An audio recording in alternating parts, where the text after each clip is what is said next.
Alors, qu'est-ce que le conditionnement, pour faire court? C'est une entité, on va la dessiner comme ça, et qui tire la tronche, toujours, et qui se trouve à côté, peu importe ce que ça veut dire, pas besoin de localiser, mais c'est en tout cas pas à l'intérieur de notre structure énergétique, c'est à côté de notre structure énergétique. Oui, avec le corps, et les couches, et le truc, et le truc. Et donc, ce conditionnement est une entité qui comporte de multiples informations. Des informations en lien avec tout ce qui est de la morale, les dogmes, oui, ce qu'on peut faire, ne pas faire, ce qui est réel, irréel. Donc, tout ce qui est très, très, très limitant, au final. Ce qui est très important à comprendre en lien avec le conditionnement, c'est que le conditionnement n'est pas un être conscient. C'est comme votre mobile. Donc, il ne sert à rien d'aller discuter avec le conditionnement. Parce que ce mobile, ce conditionnement, ne va pas vous comprendre. C'est comme un espèce d'espace qui est rempli de différents programmes et il exécute les programmes. Voilà, c'est tout ce qu'il sait faire. Il peut rajouter des programmes, mais ça reste un programme. Et donc un programme est comme un circuit fermé, un circuit hermétique et qui n'arrivera pas à sortir de son propre circuit. Donc le conditionnement n'est pas conscient, n'a pas d'intelligence propre, ne peut pas s'évaluer et donc ne peut pas évoluer non plus. Sauf si on part du principe que l'évolution serait synonyme d'ajout de programme. Mais ça ne le rend pas intelligent pour autant. Donc quand le conditionnement arrive, comment est-ce que vous observez ça? À travers une crispation du corps physique. Donc le conditionnement qui est là, qui est cette bulle ici, qui gravite comme ça, dès notre plus jeune âge, autour de nous. C'est pour ça que je vous disais hier, ouais, à partir de l'âge de 3 ans, très souvent, il est déjà là, lui. Activement là, parce qu'il est là de toute façon, mais au stade latent. Et souvent, à partir de l'âge de 3 ans, il commence à s'activer. S'activer veut dire quoi? Ça veut dire que le conditionnement ici peut se connecter à notre structure énergétique. Dès l'instant où le corps physique est tendu, vous sentez qu'il y a un état de stress, une crispation, aussi minime soit-elle. C'est pour ça qu'il est tellement important d'observer le corps physique.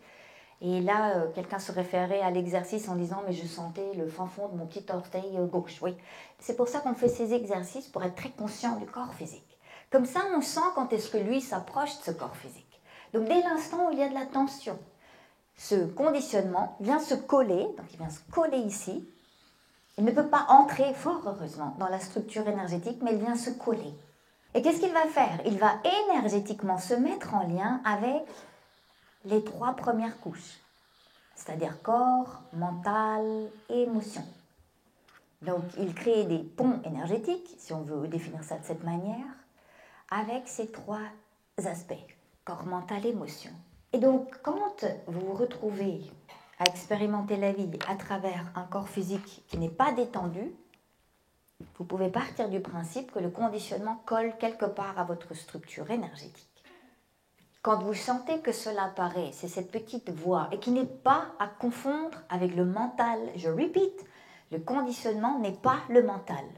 Le mental intercepte forcément les informations du conditionnement. Quand lui se branche à la structure énergétique, le mental est là en tant que haut-parleur, oui, en tant qu'interprète, et il va dire ce que le conditionnement, ce qu'il y a dans le programme du conditionnement, ce qui émane de ce programme. Et donc lui, il va juste répéter l'information à la conscience humaine pour que l'humain ne se dise pas « Merde, mon mental est de nouveau aussi perturbé, c'est le hamster dans le truc, que faire pour qu'il se taise ?»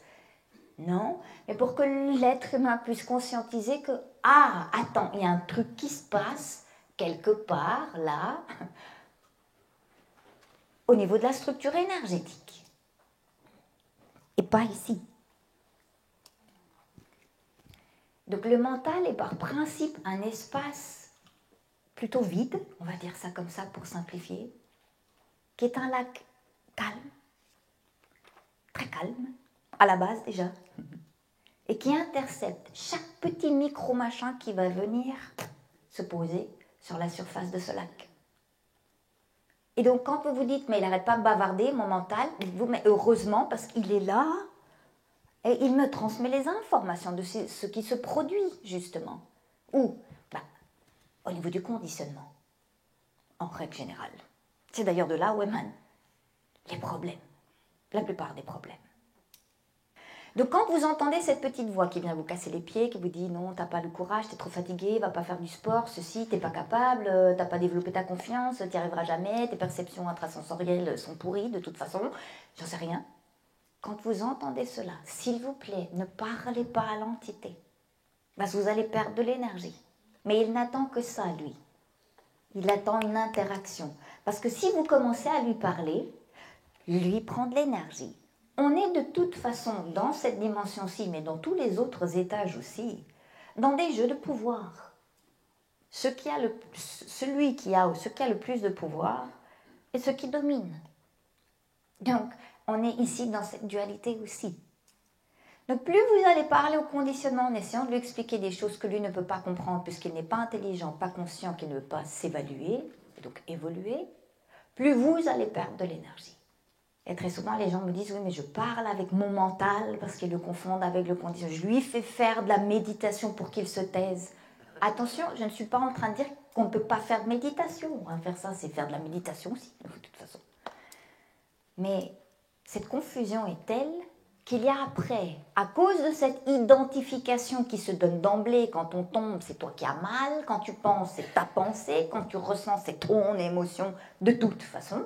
Donc cette forte identification fait qu'on pense systématiquement que le problème est dans notre mental. Et donc on va aller marteler notre mental, ce qui va générer un état de stress incroyable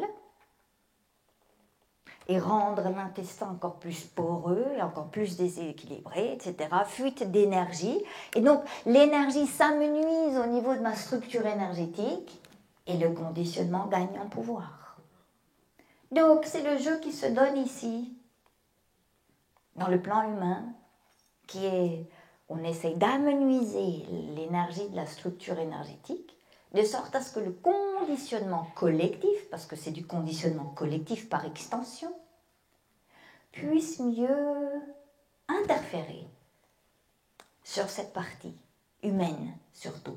Fort heureusement, le conditionnement n'a pas de pouvoir sur les autres couches plus que tant. Mais de toute façon, ça revient un peu à la même chose. S'il ôte de l'énergie à la partie humaine, l'énergie n'est pas là, et donc elle ne peut pas se connecter à d'autres couches.